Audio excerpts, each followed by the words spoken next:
نحمده ونصلي على رسوله الكريم وعلى آله وصحبه أجمعين. أعوذ بالله من الشيطان الرجيم. بسم الله الرحمن الرحيم. واتخذ قوم موسى من بعده من حليهم عجلا جسدا له خوار ألم يروا أنه لا يكلمهم ولا يهديهم سبيلا اتخذوه وكانوا ظالمين. ولما سقط في أيديهم ورأوا أنهم قد ضلوا قالوا لئن لم يرحمنا ربنا ويغفر لنا لنكونن من الخاسرين. ولما رجع موسى إلى قومه غضبان أسفا قال بئس ما خلفتموني من بعدي أعجلتم أمر ربكم وألقى الألواح وأخذ برأس أخيه يجره إليه قال ابن أم إن القوم استضعفوني وكادوا يقتلونني فلا تشمت بي الأعداء ولا تجعلني مع القوم الظالمين.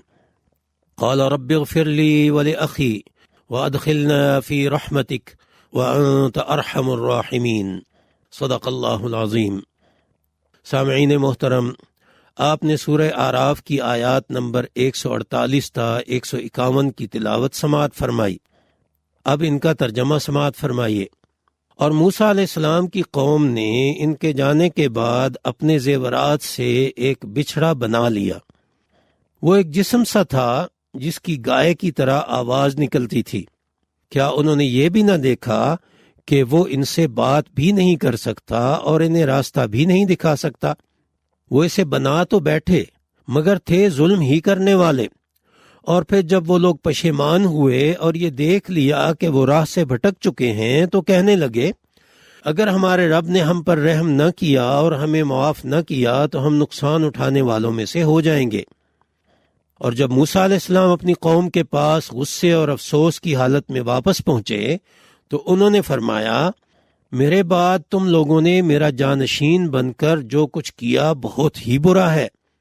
کیا تم اپنے رب کے حکم سے بھی جلدی میں تھے؟ پھر انہوں نے تختیاں ایک طرف رکھ دیں اور اپنے بھائی کا سر پکڑ کر انہیں اپنی طرف کھینچنے لگے. انہوں نے کہا اے میری ماں کے بیٹے، سچی بات ہے کہ قوم نے مجھے کمزور سمجھا اور مجھے قتل ہی کرنے والے تھے، اس لیے آپ تو دشمنوں کو مجھ پر ہنسنے کا موقع نہ دیں اور مجھے ظالم لوگوں کے ساتھ شمار نہ کریں. موسیٰ علیہ السلام نے فرمایا اے میرے رب، مجھے اور میرے بھائی کو معاف کر دیں اور ہمیں اپنی رحمت میں داخل کر لیں، آپ تو سب سے بڑھ کر رحم کرنے والے ہیں.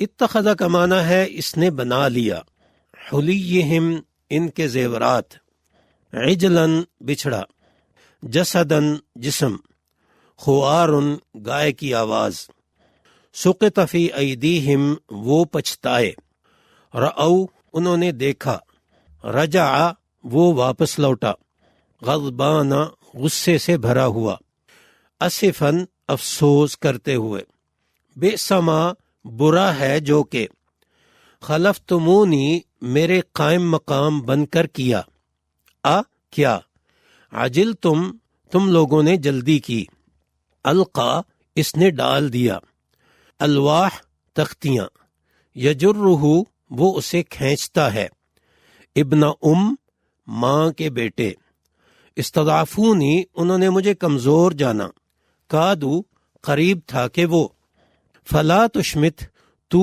ہنسنے کا موقع نہ دے. ہر قوم کا کوئی نہ کوئی مذہب یا روحانی اعتقادات کا سلسلہ ہوتا ہے. موسیٰ علیہ السلام اپنے رب کے وعدے کے مطابق کوہ طور پر شریعت لینے گئے تو انہوں نے جلدی جلدی قوم کے زیورات جمع کیے اور ایک خوبصورت سے بچھڑے کا بت بنا ڈالا.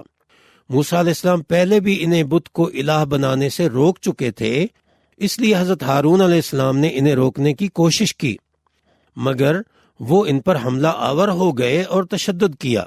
بچھڑے کا بت قوم بنی اسرائیل کے جادوگر سامری کی نگرانی میں بنایا گیا تھا اور اس کا ڈیزائن ایسا تھا کہ اندر سے خالی تھا اور اس میں سے ہوا گزرتی تو گائے کی آواز سے ملتی جلتی آواز آتی تھی. اس طرح انہیں الہ بھی مل گیا اور سامری کے جادو کی شکل میں مذہبی رہنمائی بھی. اس لیے انہوں نے یہ سب کچھ کر ڈالا اور موسیٰ علیہ السلام کے وہاں جانے کو ایک غلطی سے تعبیر کیا۔ موسیٰ علیہ السلام نے واپس آ کر ماجرا دیکھا تو غصے میں آ گئے اور افسوس کرنے لگے۔ انہوں نے قوم کو ان کی ناسمجھی پر تنبیہ کی کہ تم لوگوں کو اتنا بھی نظر نہیں آیا کہ یہ بچڑا تو بات بھی نہیں کر سکتا، نہ ہی راستہ دکھانے کی صلاحیت رکھتا ہے۔ پھر وہ حضرت ہارون علیہ السلام پر سختی کرنے کا ارادہ کر کے آگے بڑھے تو ہارون علیہ السلام نے بتایا کہ یہ لوگ مجھ پر چڑھ دوڑے تھے اور مجھے قتل کرنے لگے تھے۔ اس واقعے سے یہ اصول معلوم ہوتا ہے کہ دین کے معاملے میں سند کی بہت اہمیت ہے۔ خود بنائی ہوئی دینی چیزیں معتبر نہیں ہوتی۔ موسیٰ علیہ السلام نے ان کے اس فعل کو اپنے رب کا حکم آنے سے پہلے جلدی مچانے سے تعبیر کیا۔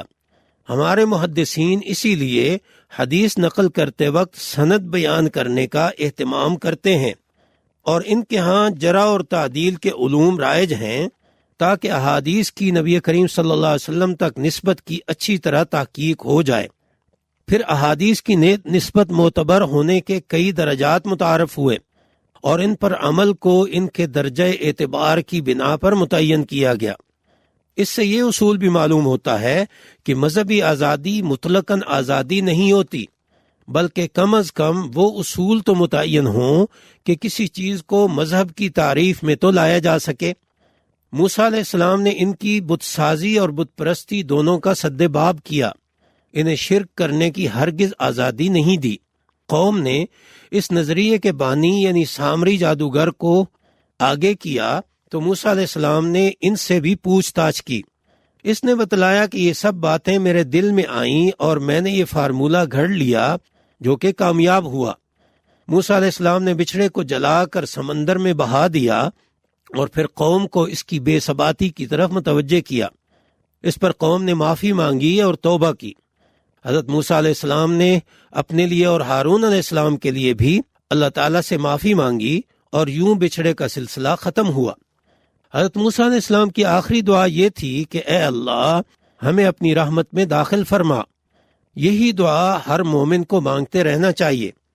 انسان کے اعمال بعض مرتبہ انسان کی کمزوریوں کی وجہ سے قبولیت کا درجہ نہیں پا سکتے، مگر اللہ تعالیٰ کی رحمت شامل ہو جائے تو اعمال کی کمزوری سے چشم پوشی کی جاتی ہے۔ نبی کریم صلی اللہ علیہ وسلم کا ارشاد گرامی ہے، تم میں سے کوئی بھی اپنے اعمال کے بلبوتے پر جنت میں داخل نہیں ہوگا۔ صحابہ نے پوچھا کیا آپ بھی نہیں؟ تو آقا نے فرمایا میں بھی نہیں، الا یہ کہ میرا رب مجھے اپنی رحمت سے ڈھانپ لے۔ رحمت کا تصور ہم اس طرح سے کر سکتے ہیں کہ جب انسان اپنی عاجزی اور اللہ تعالیٰ کے سامنے تسلیم و رضا کو اپنی فطرت ثانیہ بنا لیتا ہے تو اس کی بغاوت اور سرکشی والی حس ختم ہو جاتی ہے۔ پھر اگر اس کے عمل میں کوتاہی بھی ہوتی ہے تو اس کی کیفیت بندگی کی وجہ سے اسے انسانی کمزوری سمجھا جاتا ہے، سرکشی کے زمرے میں نہیں لایا جاتا، اور یوں انسان اپنے رب کی رحمت سے سرفراز ہو جاتا ہے۔ وآخر دعوانا ان الحمد للہ رب العالمین۔